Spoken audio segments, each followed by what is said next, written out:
or maybe I haven't. Welcome to Vinyl Junkies. This episode will focus on Halloween music and spooky sounds. Hopefully, all of you are having a splendiferous weekend up to now. If you see that there's a problem with the link, what you do is just let me know and we will try to fix it.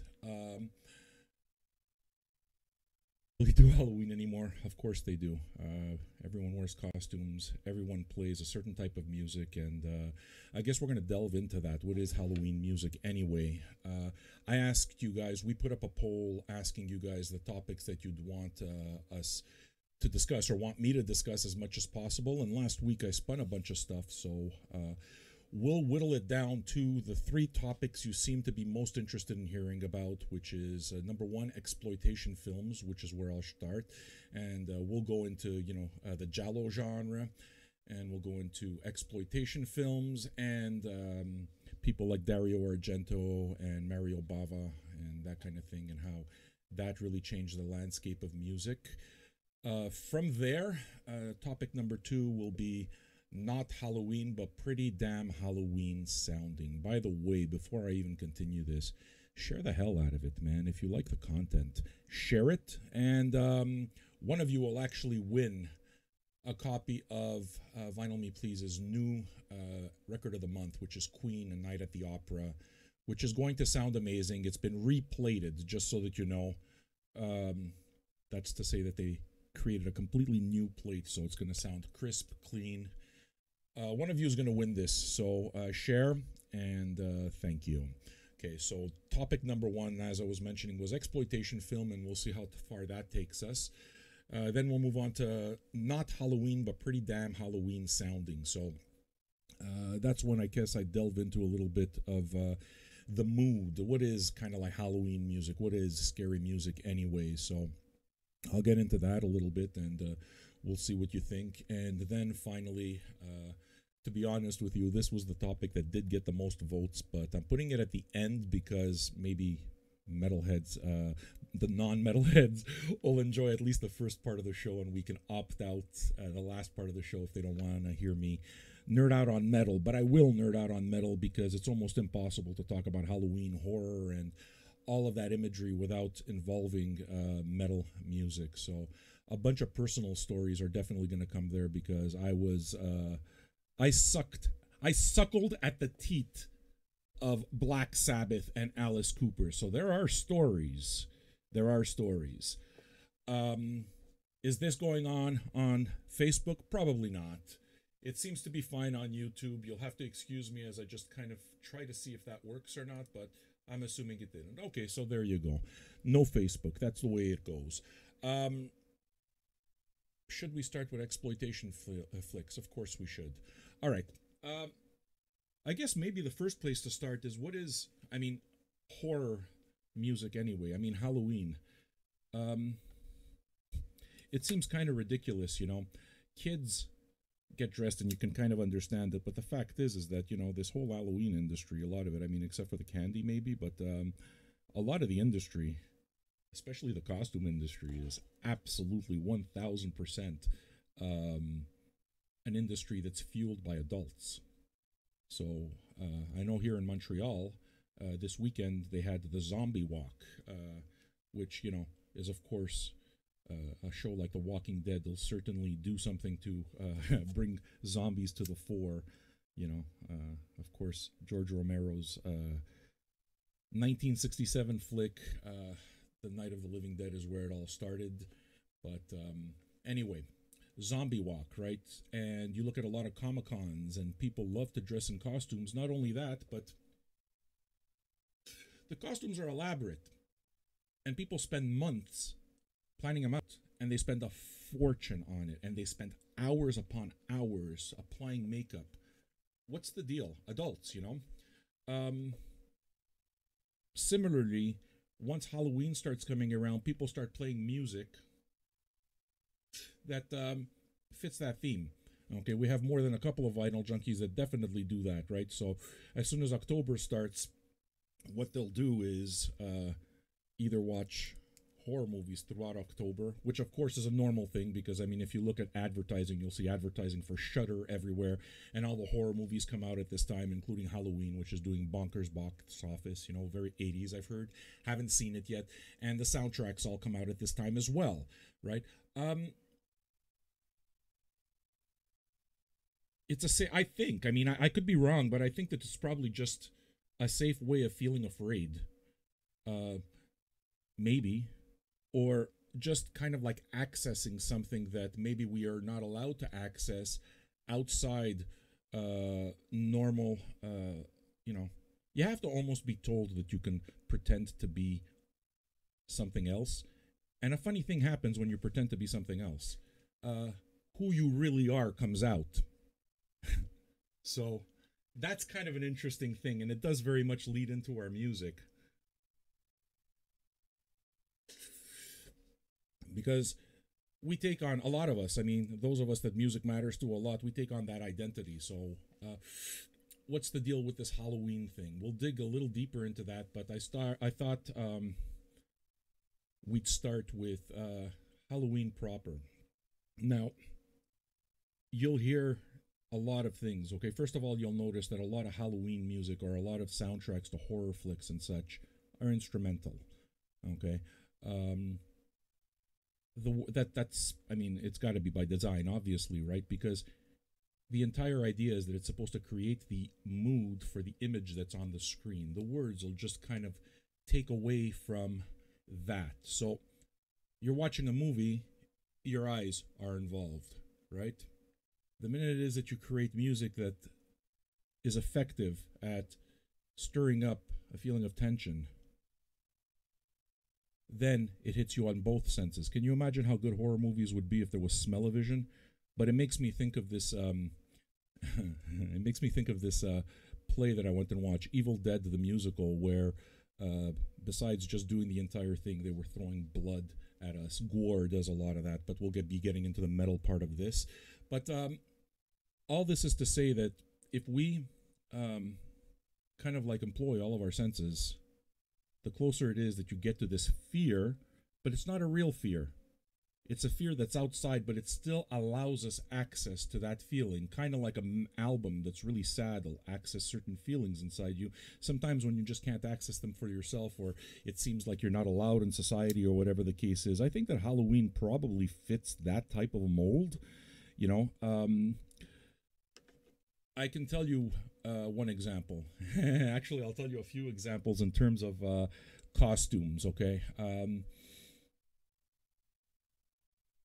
Like the zombie walk, right? And everybody's able to dress the way it is that they want. But it's funny because I mean, I don't do Halloween parties. I'm too fucking old for all of that. I don't like people, so the whole thing makes me crazy.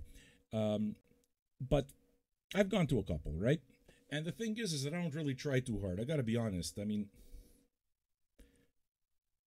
I'm comfortable like this, man. I don't like fucking changing. So if anybody, I usually just kind of go somewhere, and if they say, well, what's your costume? It's like, well, I look like a fucking derelict. That's my costume, right? That's what you think of me every time anyway, because they see people like me, and there's a beard, and there's like, you know, the whole thing, right? So what it is that I do wind up doing is, okay, you gotta put on a costume. Now, again, I put no thought on it right away. So what it is that I'll do is I'll just take some paint and fucking smear it on my eyes. And no rhyme, no reason. And you can see that it's a complete mess. And it's funny because even though costume is allowed, right? And a lot of people kind of like, when you see the more disturbing costumes, people are really showing you a side of themselves, especially when they're really, really, really putting effort into it. They're showing you a side of themselves. Music and art and this costuming is a very important primal part of human ritual. So it's not one that I really participate in all that much, but it's like, okay, I guess I'll put on a costume. So it's just willy-nilly, just, you know, scratch some black paint over my face. And the funny thing is that that's the people's reaction to that is, you can't fucking be normal. That's not a costume. That's just you looking like a crazy person. So at one point the costume becomes real, right? All this is to say that Halloween music, Halloween, the entire theme, it serves a purpose in our life. It allows us access to a very real part of our life that we cannot express otherwise. And you know the feeling, right? So that's where music really comes in when it comes to the Halloween thing. So it doesn't surprise me at all that so many of you just spend the entire month of October playing Halloween soundtracks or just horror movie soundtracks or just music, right, that reminds you or puts you in that mood, and watch movies that put you in that mood. Sometimes they're not horror movie per se, so we're going to be covering that as well. Let's get right into the music and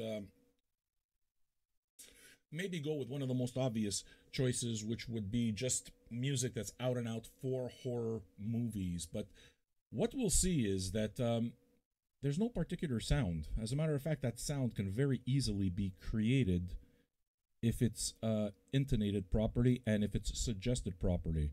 Okay, and I do have a few examples of that, but I mean, I guess the most one example that I have is Halloween. Why don't we talk about that? The original Halloween movie, John Carpenter, right? And John Carpenter did a lot of his soundtracks. He's at least one of the godfathers of synth horror, the synth horror genre, which kind of started in the late 70s, early 80s. But I have a lot of horror movies, and at one point I think I may have bought the 25th anniversary DVD or whatever, right?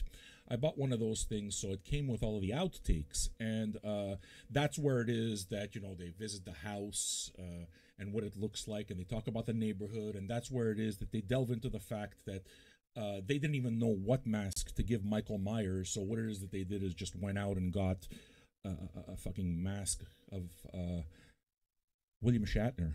So that's a William Shatner mask that he's supposed to be wearing, and it's somehow stuck. But one thing that struck me about those outtakes when talking about Halloween, and I don't have Halloween the original soundtrack. I have all the others. I guess I forgot to pull them out. But one thing that struck me about Halloween is that John Carpenter has said himself, basically, it's like, okay, well, what do we do here? Okay, how do we do this? And the idea of keeping the theme extremely simple was something that he stuck to. And even the idea of the William Shatner mask is very simple when you think of it. If you look at that old Halloween, it's a pretty simple movie. There's not a whole lot going on in terms of horror. There's a lot of suggestion. So it's the suggestion that frightened us more than anything. And he out and out says in these outtakes, we watched this movie, Halloween, without the music and realized that it's not scary at all. If you watch Halloween without the music, it doesn't frighten. And that's coming from the mouth of John Carpenter.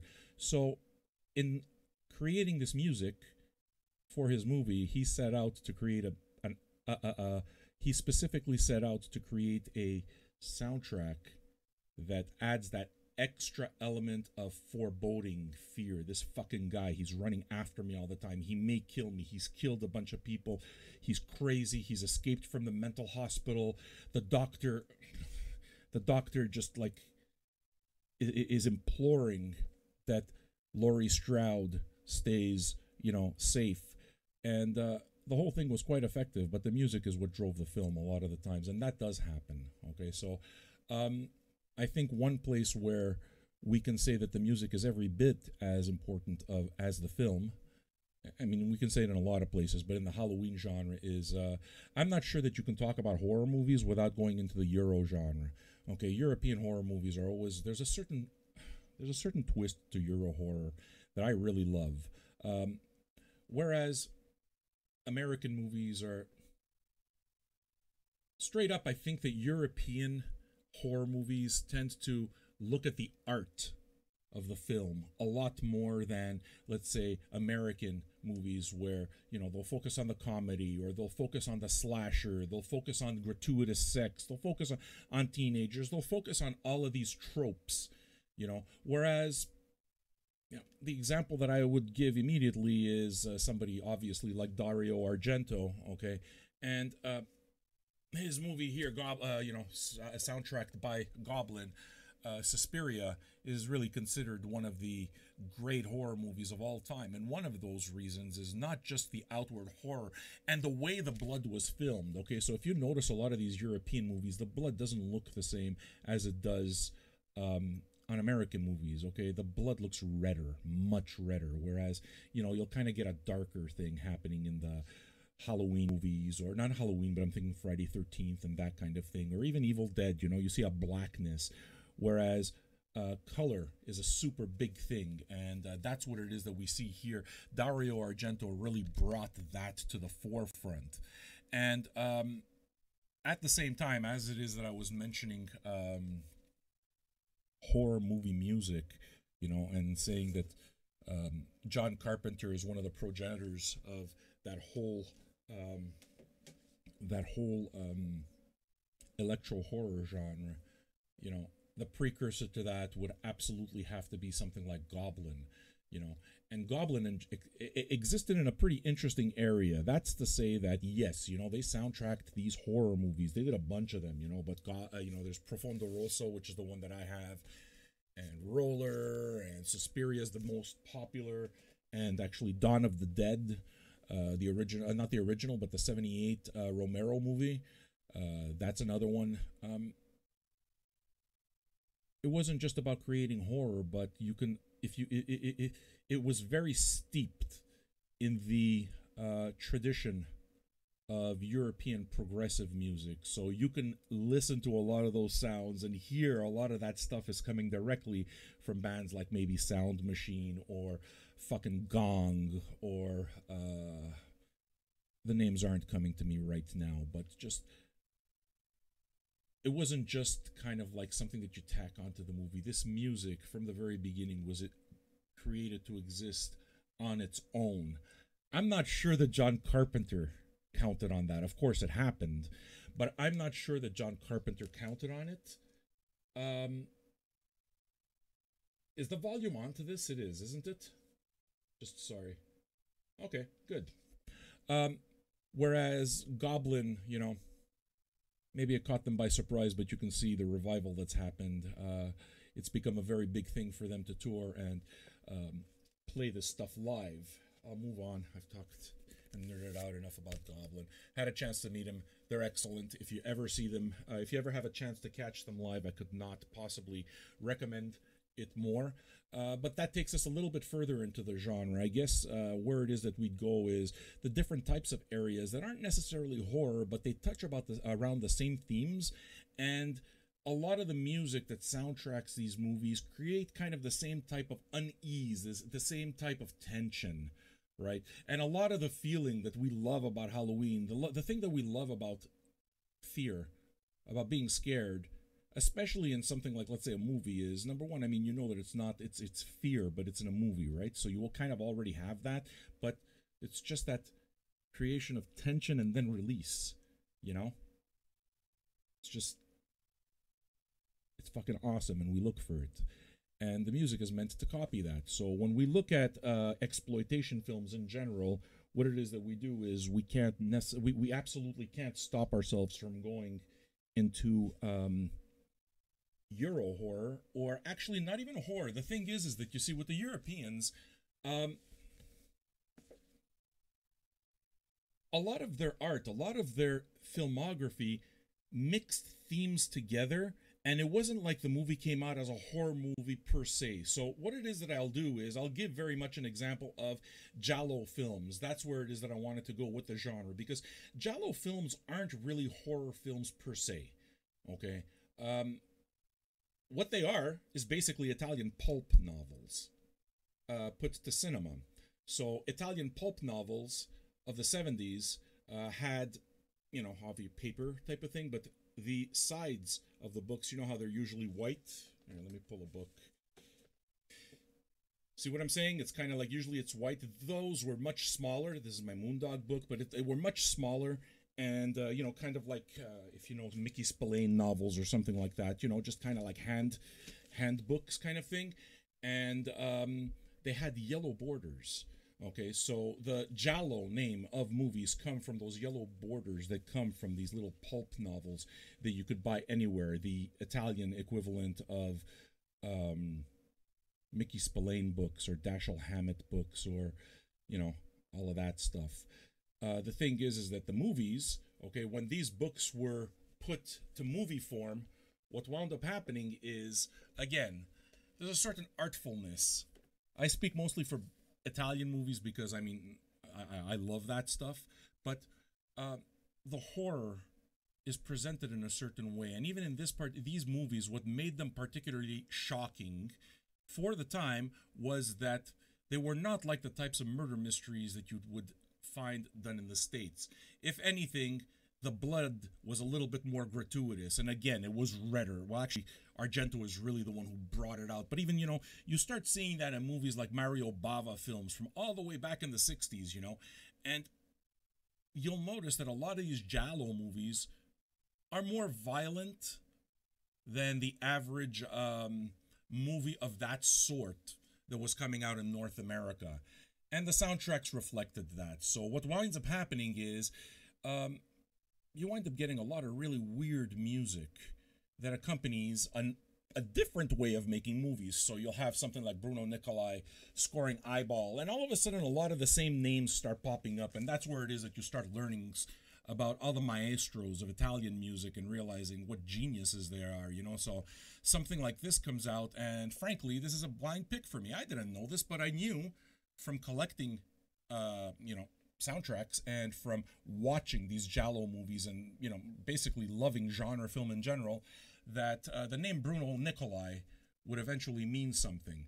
Okay, Dago Red is a label out of Italy that puts out a lot of this stuff that hasn't been reissued in forever. But, there's no liner notes to speak of, but the records sound great. The covers are amazing, and they kind of like really bring the whole point together. And I watch these movies and collect these soundtracks as much as I can. Stelvio Cipriani is another name that'll keep coming up, right? So if you're looking for Dago Red records, they'll come out. Here we'll look at, Ennio Morricone, Gli occhi freddi della paura, which is The Cold Eyes of Fear, okay? And this is a Giallo movie also. But you see, in this particular case, for example, Morricone, I mean, we have to talk Morricone when we're talking about this kind of music because he's created the sound for more genres than anybody I can think of. I mean, there's the John Williams and that kind of thing as well, no doubt, but he firmly belongs in that canon.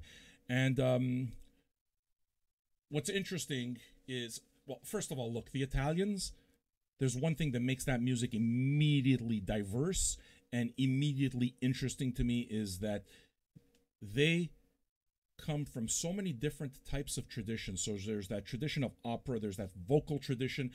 The music is just weird when compared to, I mean, it was to my ears, and it still is. It's delightfully strange, compared to the stuff that I usually hear, let's say, from North America. So in this particular case, in these movies, okay, let me just flip through a couple of records to give the examples, but here, see, this one's called Cat o' Nine Tails, okay? There were a series of Giallo movies. I think it's what is it, the Animal Trilogy, this is one of them, the Cat o' Nine Tails. Okay, here, check out the back. I'll show them all to you. Okay. The girl with the crystal plumage. This is L'Uccello dalle piume di cristallo, the girl with the crystal plumage. This is Bruno Nicolai, done by Dario Argento. Okay, these are Dario Argento, not horror movies, again, giallos, right? Murder mysteries. It's the kind of thing that the album cover immediately tells you what it is that they're trying to do. But there's something else that's interesting about this music is that I wonder how many people would listen to it if it was taken outside the horror theme or outside the theme of the music. I mean, obviously soundtrack collectors will eat it up, but the thing is when you just listen to it, let's say you didn't tell somebody that this is a movie, basically a lot of these soundtracks that Ennio Morricone scored were scored with his avant-garde jazz band. So not the full orchestra with the strings and all, it's a straight up full jazz band in which he played trombone. The name of the band was Jesus. Why do I always forget it? I have so many records by them too. Nuovo Consonanza. Gruppo, that's what I want to say. Gruppo d'improvvisazione Nuovo Consonanza, which is a mouthful even for an Italian. And he plays the trombone on, in these settings, and the music is very brass. So whereas, you have, let's say, the Bernard Herrmann, who scored all those classic Hitchcock movies where the strings come right at you, or John Williams, the same type of thing, right, with Jaws, for example. In terms of these Giallo movies, fucking Ennio Morricone comes to you with brass, and it works to great effect. But I can tell you that it could be jarring on the ears, and it's not something that maybe anyone would appreciate. But again, the point of the music is to kind of knock you out of your element a little bit, kind of make you uncomfortable. And his use of brass in this, and the setting that he does, is quite effective. So if you take a look at the covers, I can't show you the front cover of this because we'll get thrown off, but the back cover should give you an idea. These are all soundtracks scored by Morricone. Lizard is in a Woman's Skin is an example, another example of one of those. This is a Lucio Fulci movie, okay, soundtracked by Morricone, and this was a blind pick, but I mean, I know that it's an Italian movie, and I didn't know the composers, Guido and Maurizio De Angelis, but the way it is that I buy these types of records is, if it's Italian, I'm curious. Oops. If it's on Dago Red, I'm more curious. So even blind, I just pick it up, and I'm always kind of pleasantly surprised. Dago Red definitely do it right. And I think we're moving to the last part of this segment. Let me just check. Oh, no, not even. Okay. I got a bit more. What we could do then is kind of go into one particular series of records, which maybe I can suggest to you, and which I did play for you, and that is the Criminale series of records. It's 3 volumes put out on an Italian label called Penny Records. That's all library music. That's another topic altogether, but it's library music, but it's library music that's made with the idea of people who are making horror movies being able to get it out. The idea of library music's pretty simple. Okay, it costs a lot of money to score a lot of this stuff. So what it is that they would do is create just a library of music, general music fitting general themes. So if you want a horror movie, it sounds like this. Nature themes sound like this. And they put all of this stuff available for people who make movies to purchase, okay, out of the library. So this music was made as just basically generic music for these movies. And Criminale is a 3-part series of these, and you can see that the covers are quite amazing. And I can't possibly recommend them more. As a matter of fact, during our spin sessions of this week, one thing that I was very pleasantly surprised by is hearing an Italian woman use Black Sabbath. She's playing some Black Sabbath and putting it in these records. So look, if you find them, look for the Black Sabbath song. It's pretty awesome. More Criminale. Here's another exploitation genre. This is the non-exploitation thing. The thing with these exploitation movies is that they tend to, the whole idea is they touch taboo topics, okay? And taboo is a different thing depending on what countries you go to, right? If you go to Europe, we have one example, we have a few examples, but in North America, it might be a different thing, and I'll show you a couple. Okay, the first is the nunsploitation genre. This is one of the many type genres that you'll get, but Killer Nun, I mean, I bought it because it's an Italian soundtrack, and the music is by Alessandro Alessandroni. To give you a bit of background on this guy, you know the spaghetti westerns that Ennio Morricone soundtracked? all the whistling that happens. I can't whistle, but you know what I'm talking about, right? That's Alessandroni. He was a professional whistler and released so much weird music with vocal bands. His catalog is fucking brilliant, really, and diverse. And this is something that he put out for a movie, a nun-sploitation movie called Killer Nun, about a nun who has a brain tumor removed from her head, and it changes her personality altogether, where she just becomes cruel and engages in lesbianism and drug addiction and fucks and treats people very cruelly. And if you look through European movies, very much Italian movies, you'll see the whole topic of nuns come up again. This is another one. This one's scored by Morricone, Il sorriso del gran tentatore, which is the smile of the great tempter. Okay, and again, we go back to nuns. Why? Because, well, look, I mean, think about it. These countries were very controlled by Roman Catholic religion. Roman Catholic religion wasn't just a religious belief, it was politics, it was social life, it was everything. So a lot of do's and do nots. Anybody who's grown up in a religious environment can speak to it quite directly. But so what winds up happening is if you make a movie about taboo subjects, this kind of like, the minute it is that you create, you know, this dichotomy, this enormous dichotomy between what is pure and holy, and you besmirch that idea, you know, with sex and drugs and violence. It's a universal theme, and that's the type of music that we would see in exploitation movies. And people like Italian soundtrack composers like Morricone and Bruno Nicolai and Alessandroni were very much crucial to creating the soundtrack to this type of a thing. Worth looking into. A lot of these movies, as a matter of fact, are available for free viewing on YouTube. A lot of the time, I'll tell you the truth, the music's better than the movie, but I still watch all the movies anyway, because there's always... It seems like a lot of the violence in a lot of these movies is over, like, it's very heavily suggested more than you actually see it happen, but there's always one scene that's kind of worth watching. And then another exploitation soundtrack, one of the biggies, is Cannibal Holocaust, for example. Just the cannibal genre was a very, very big one. Okay, here we see Cannibal Ferox. And the Italians had a hand to do with this as well, right? These are movies that were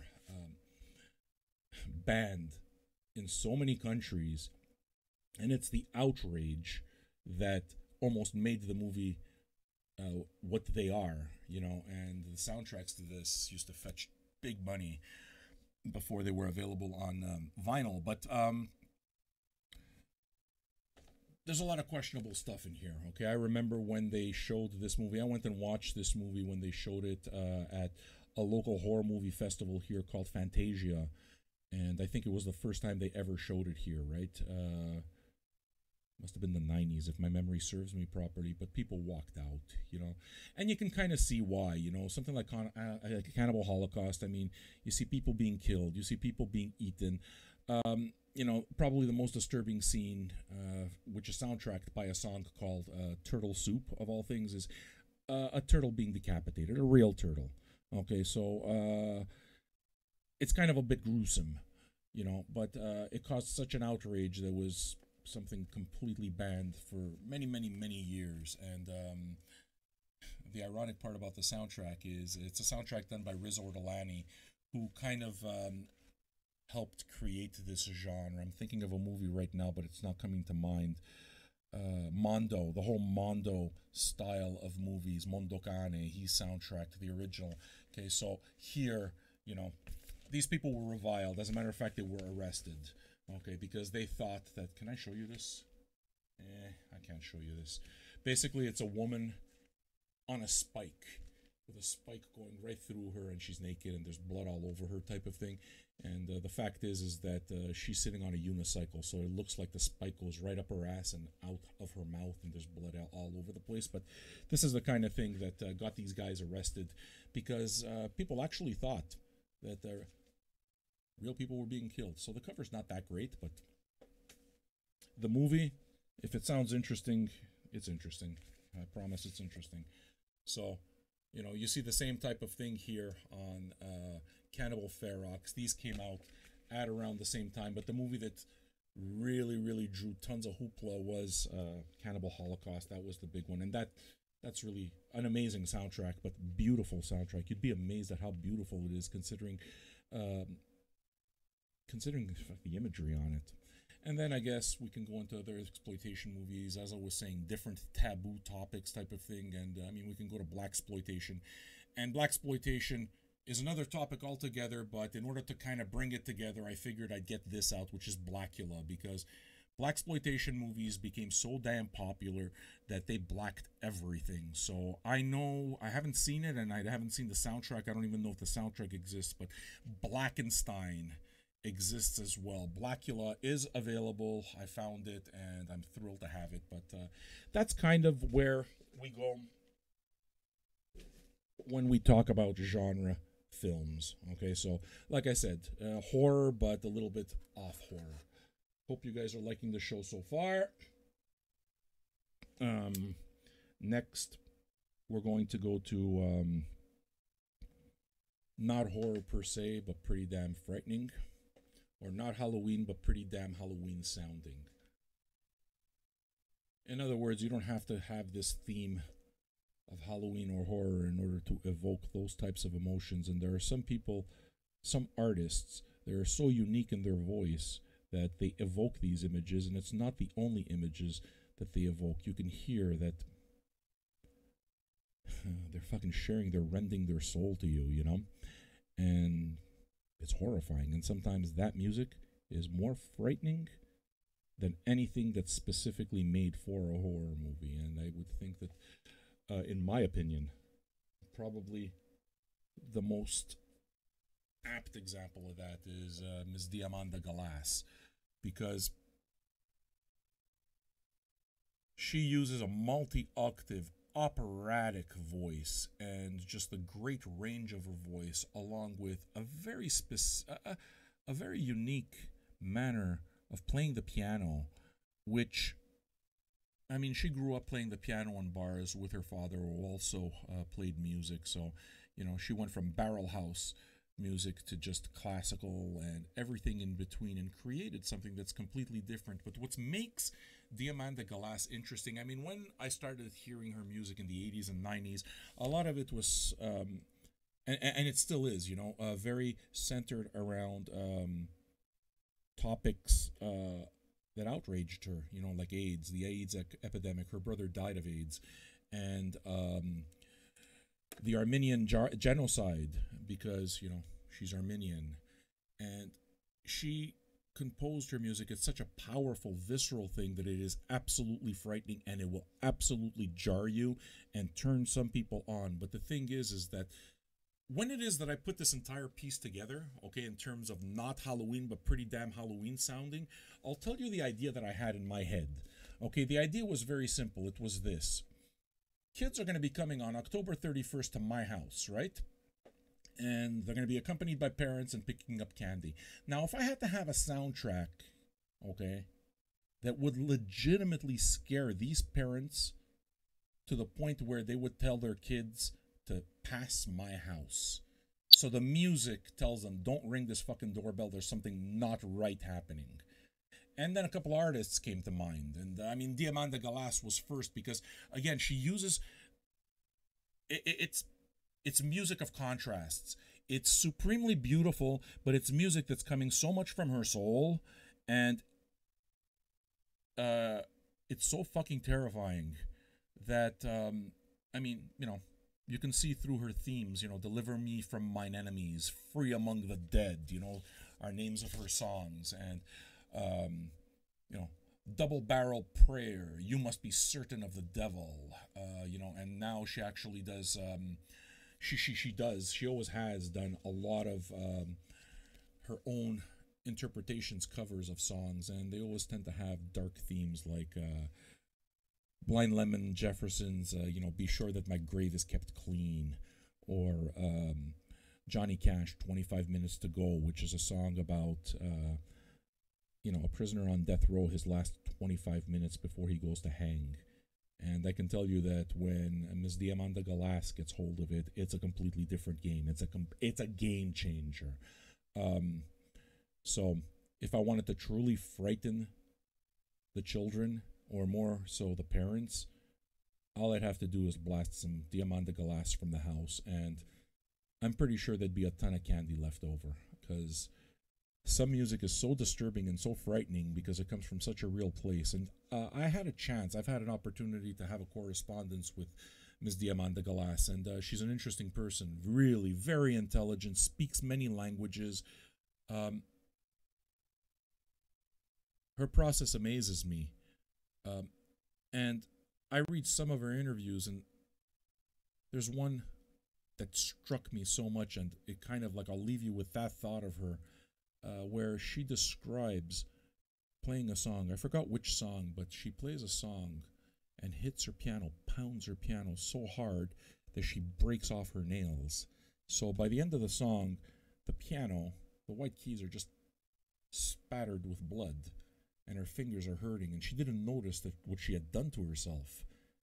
And it's only afterwards that she started feeling the pain and saw what was happening, with the blood all over the keys, and she smiled and was pleased with herself.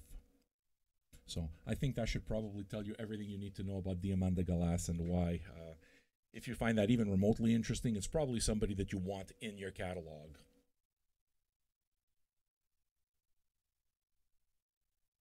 You guys enjoying the stories? I'll give you one more story. I'll give you another story of not necessarily horror. I can give you two more stories. No, three even, but this would be probably the weirdest example, and of something that's not horror sounding necessarily. It's very horror sounding, um, and not within that topic at all. And that's a song that I'm pretty sure that Miles Davis probably didn't mean it that way, but my personal experience with this song is what made it so kind of like horrific and scary. The song I'm talking about is this is an album from Miles Davis, Get Up With It. It's a double LP that starts off with a song called He Loved Him Madly, which is, I forgot how long it is, but basically it takes up the entirety of side one. And it's a big brooding irony, sorry, a big brooding ambient piece. Now, where he got the title to the album, He Loved Him Madly, is that Duke Ellington was, a showman for sure, but what it is that he would do when it is that he would end his concerts, he would end his concerts all the time. His final address to this concert was, thank you for showing up and all this, and I love you all madly. So it was his phrase, I love you madly.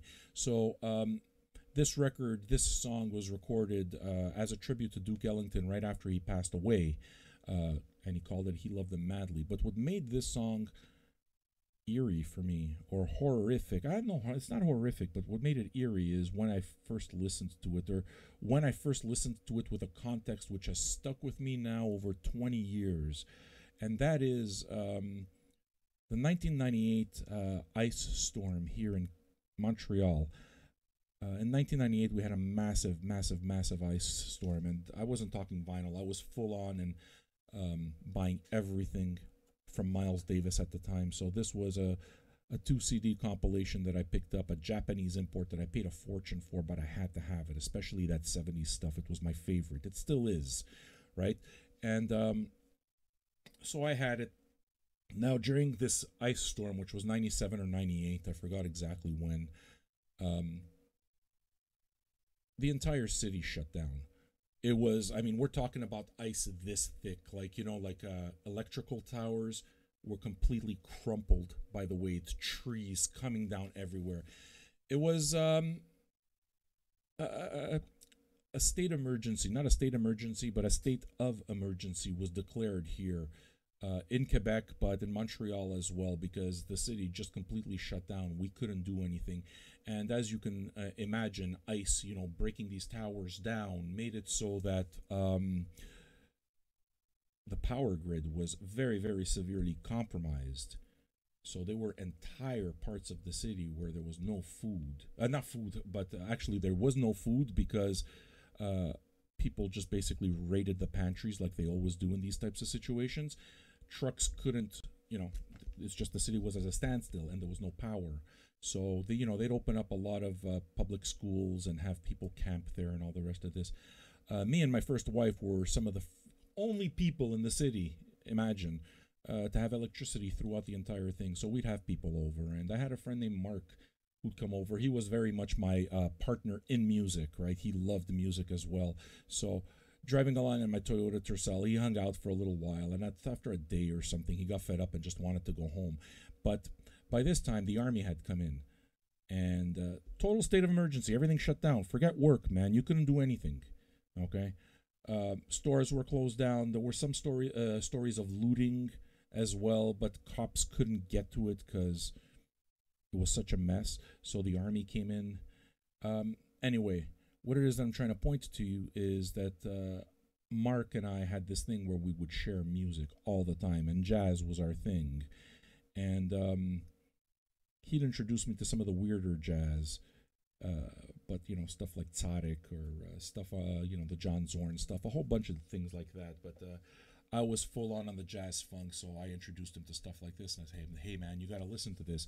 And I put this CD on, CD1, not one that I was very familiar with yet, right? But CD1, and we got into my little Toyota Tercel with the radio, and I threw in CD1. Now, if you know the track "He Loved Them Madly," it's pretty ambient. It's very ambient, and it's a long track. Now, imagine I'm driving my friend home. It's at night. It's late at night, okay? And I'm on the highway, and I have no business being on the highway, but they don't stop you. I'm on the highway, 3-lane highway. There are no lights on this highway, none. So I got my high beams on because I can't see anything, right? But I'm driving him home because that's what he wants. I didn't say I was smart, but he wanted to go home. And I have to drive real slow because it's nothing but ice under me. It was a dangerous thing, ultimately. It was a really stupid thing for me to do. And while all of this is happening, we're on this big highway that's usually populated with cars, of course, and there's nobody but us on it, and there's no lights. It's completely abandoned. And as I'm driving to the highway, we pass some army trucks, and people in their uniforms. And this song is playing in the background, and both of us are looking at each other. This has to be one of the most fucking terrifying personal experiences I've ever had in my life. And then I took him home. But that one ride, that one time that I listened to He Loved Them Madly off this record, which has nothing to do with horror, just the entire scenery, the entire situation that's surrounded it makes it one of the most haunting songs in my entire collection. No doubt there, man. So that's why Miles Davis. I mean, the voodoo funk is another thing, but I wouldn't call it horror or any of that. But and then I guess I'll have to go to the other scenes. But Lustmord would be another perfect example you could have because this is ambient music with very much dark, foreboding horror themes. I certainly suggested, and I talked about it this week. If you want a record from a real witch, a real one, what you want to do is you want to look at Gundella. Because Gundella was a witch from Detroit, and she released a record in the early 70s. She used to actually have an advice column where people could write in with their problems, and she would give them advice from a witch's perspective. She's a good witch from a long lineage of witches, and she's a green witch, so she would smear her face with green food coloring. But this here talks about, side 1 is 21 minutes of how to cast a spell, and she gives the history of her witch cult. And then side 2 are different spells. The 7-knob candle is one. Then there's a spell to make a man love you, a spell to make a woman love you, a love potion, and a spell to discourage an unwanted suitor. So there's actually a spell in here to get rid of stalkers. But just one of the things that caught me right away about wanting somebody to love you is you're supposed to dig a hole in the road. She would say that this old spell, what people would do is because the person that you want to love is supposed to walk over whatever you create, and you're supposed to dig a hole in the road, but because there's no roads anymore where you can dig holes where chariots can go over, and there's paving everywhere, you had to actually obtain stuff from like a fingernail or that kind of thing in order to make that potent, which is just kind of creepy, right? I mean, what are you gonna do? Get anyway, creepy. I don't want to talk about it anymore.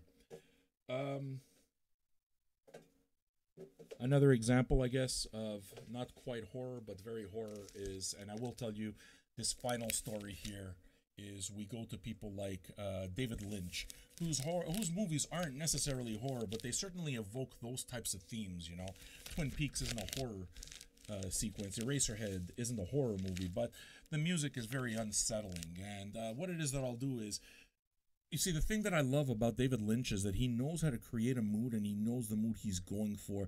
And again, it's just, he's always adding that thing where he doesn't want you to feel sure, you know? And the music is very, very perfect when he comes to that. So he does something like Lost Highway and, you know, he'll throw in some Screaming Jay Hawkins and some Nusrat Fateh Ali Khan along with 9 Inch Nails, which is very dark, and a darker piece from David Bowie, who was known to dabble in witchcraft.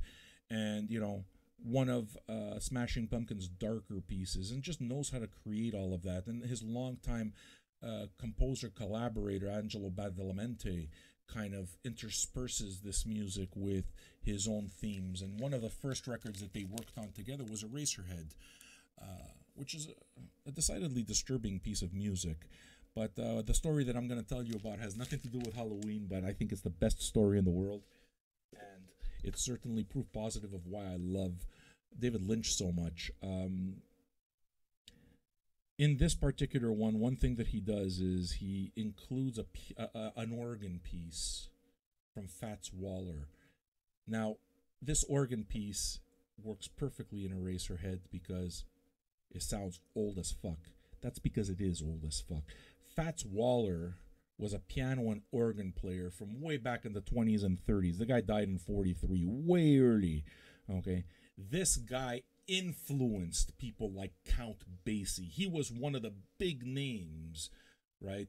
And he had a certain style of stride piano, barrel house, you know, and he was also kind of like a comedian, you know, kind of like hammed it up for the audience. But on the other hand, he was very popular. One of those guys that really actually was one of the first people to buy real estate in New York, and was soon followed by people like Duke Ellington and Count Basie and so forth. So very, very much at the forefront of this style of music before jazz, okay? But just this idea of, you know, blacks coming to the forefront. But the music is so foreboding. But the thing that I found interesting about the story, as I was reading about Fats Waller, because I don't have any Fats Waller, or if I do, I don't have much. It's too old.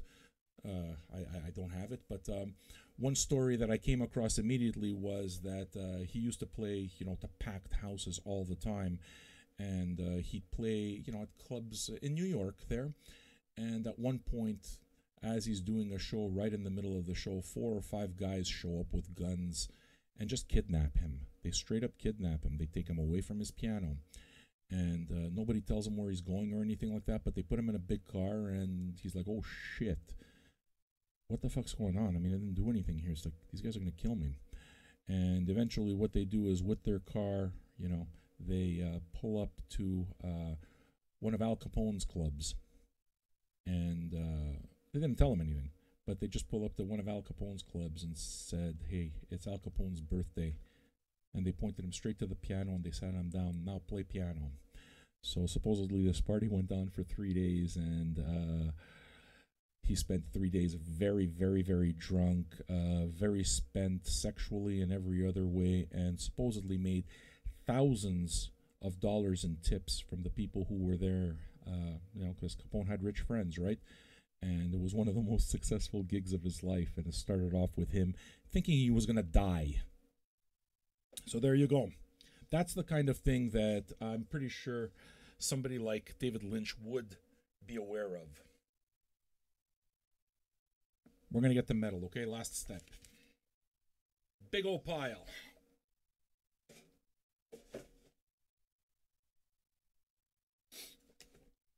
The question becomes with metal, Is the genre all by itself automatically uh, a shoe in for that genre of Halloween music or horror music or whatnot? Is there such a thing as a music that just fits immediately? And the truth is, I don't know what the answer is, but I see a lot of overlaps, tons of overlaps that tell me that it is. I haven't thought about it enough, or I guess I'm not intelligent enough to really connect all the dots. On the other hand, I am enough of a nerd to keep listening to it and keep thinking about it until I connect the dots and be able to tell you the stories, you know? But look, I know it's the music first and foremost, but the fact is that the music and the imagery, especially on a young brain, do a very great deal to impact the way you look at things. I'm looking for one particular record. Give me just one sec, okay?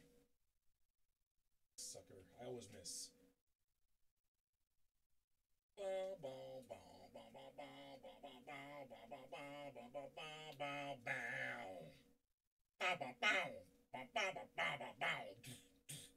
Okay, I don't have the record here. The record it is that I was trying to find, and I am speaking louder because it's not directly into the mic. The record it is that I was trying to find is the cover of Alice Cooper Killer. The reason it is that I wanted to find that, and I have to now because I'm obsessed. Cocksucker, I found it. This here. There are some records, I've talked about them before, records that I listened to regularly and religiously before I ever bought a record for myself. And that was that pile of records that my uncle Marcello used to have. And this was one of them, right? Now, you got to imagine, I mean, this is the 70s. So he bought this in what, 71 when it came out type of thing?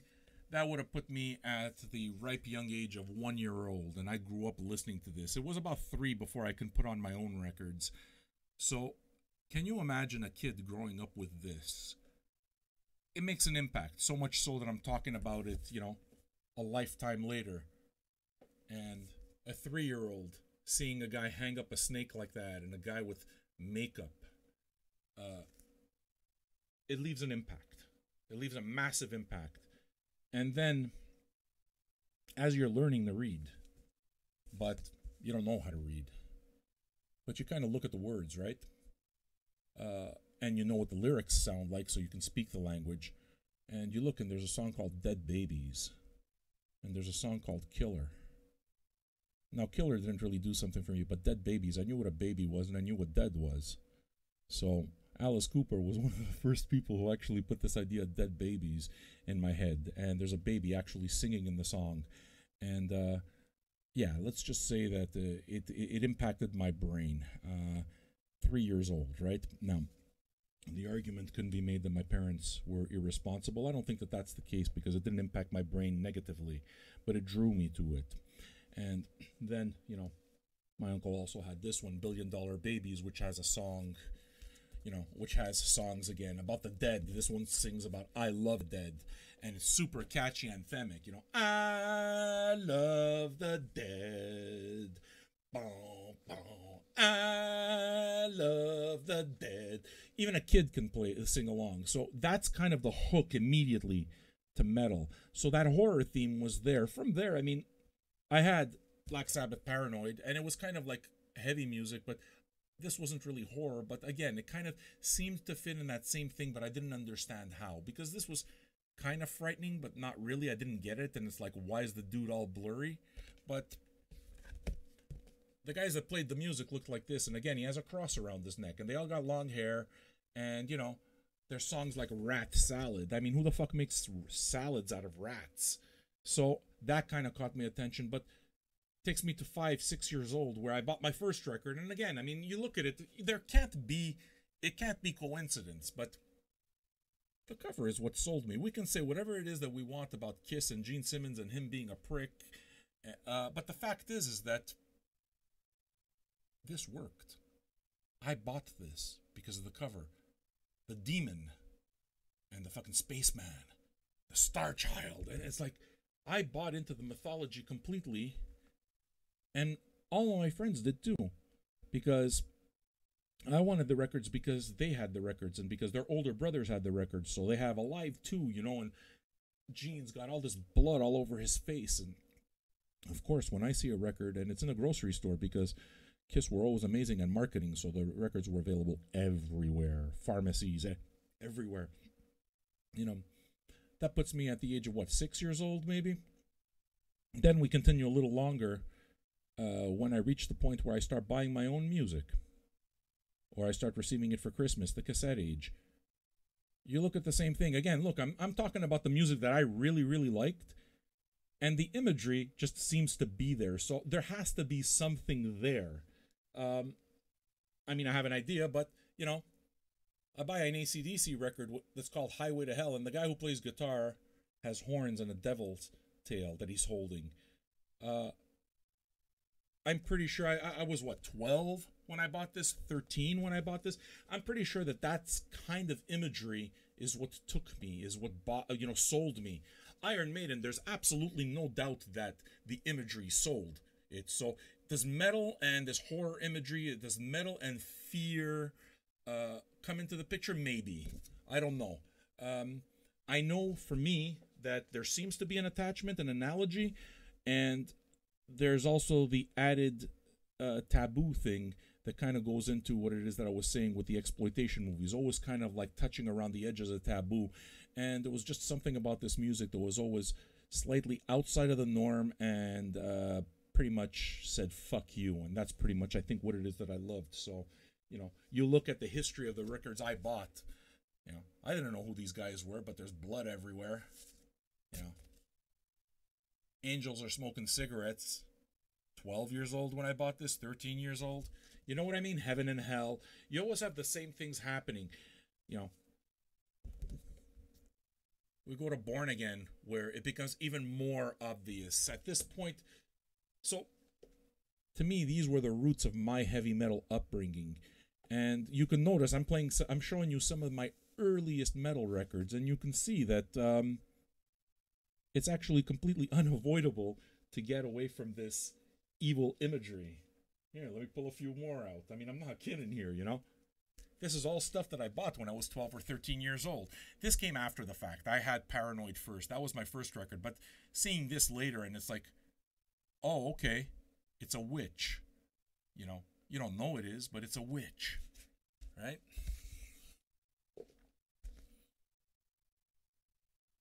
I don't know, man, but there's demons there, and there's a naked girl on on a bed, and there's pillows. You know, it's gonna blow a young mind away. By this point, again, Dio leaves Black Sabbath, and we go with the same thing, right? A fucking priest trying to get away from this demon that's following him, and he's in the water, and he can't really swim away from the demon because he's all chained up, you know. So it's just this. The image matters as much as the music. And Dio continues it with The Last in Line, where that same demon seems to be in hell, and there seem to be a bunch of people just kind of digging rocks. And they're probably people who have gone to hell, or at least that's the way I've interpreted it up to now, unless it's any different. And even bands like Judas Priest that were certainly not Satanists or anything like that, but, you know, had their own imagery. What wound up happening is a lot of this stuff, it's funny because my mother was pretty religious, and somehow all this music stuff passed, but it caused me a great deal of problem because, yeah, I did grow my hair long, and eventually, I had an aunt who kept telling my mother the stories about these kids who killed themselves after listening to a fucking Ozzy Osbourne song and so forth, you know. So does metal and that horror theme belong together? I would say yes. We can go one step further, and I got into this a little later, but you have something like King Diamond, who at this point, it's not just that he wears the makeup, and I wanted to show you the makeup with, actually I can show it on this here, but, you know, what it is that he does is he starts creating these concept albums that revolve around the theme of horror, and his concerts are actually playing out these kind of like little horror stories. You know, Abigail being one of the examples, you know, haunted houses and, you know, the spirit of a grandmother coming to haunt the rest of the family. he was really really good at spinning the tale, weaving the tale. So there you see that it's not it's blatant. It's blatant, not just by the imagery, but the stories themselves. Is trying to create something. You have a band like Exodus, you see, that began thrash even in music that wasn't obvious, okay, because Exodus wasn't really about devils or anything like that, but you see the cover of their first album and it's just a devil and an angel baby kind of combined, and the angel baby trying to kind of get away from its devil counterpart, and you see kind of like just a little blood in the middle as he's trying to rip away from him. I used to have a t-shirt of this, but this is the kind of imagery we would see in metal all the time. And it just got worse from here. It just seemed like everybody tried to one up. And metal seems always to be about that extreme, you know. And I mean, the reason it is that I put Exhumer is because our pal Mem is an Exhumer, and I know that his favorite metal album of all time is Exodus Bonded by Blood, and he said that this record, their first record, Possessed by Fire, was very, very directly an influence. And you can see here, again, not satanic overtones, but there's still this image. There's still kind of like an evil image, which tells me, yeah, you know, the two things automatically go together. It's like metal automatically is a shoe-in for that category. Halloween, you know, I mean, pumpkin imagery is something that's still going on with them. Fatal Portrait. I think I went through these. Yeah. Then we go into the crazier metal, where you have bands like Cannibal Corpse who make it a point of trying to create the most shocking album titles and art that you can possibly make. You know, songs like Hammer Smashed Face that they built their entire career on. That imagery would continue. We're almost done the show, but that imagery would continue with the precursor to what they call black metal. But, you know, music that surrounds this whole thing that we still see now of goats and wishes and covens, which started with a band like Bathory, and eventually, you know, people like Burzum and Mayhem wound up taking to a completely different level by burning down churches and killing people and doing all sorts of crazy stuff, which could be read about on a pretty great book on the beginnings of black metal and Norwegian music and history, a book called Lords of Chaos.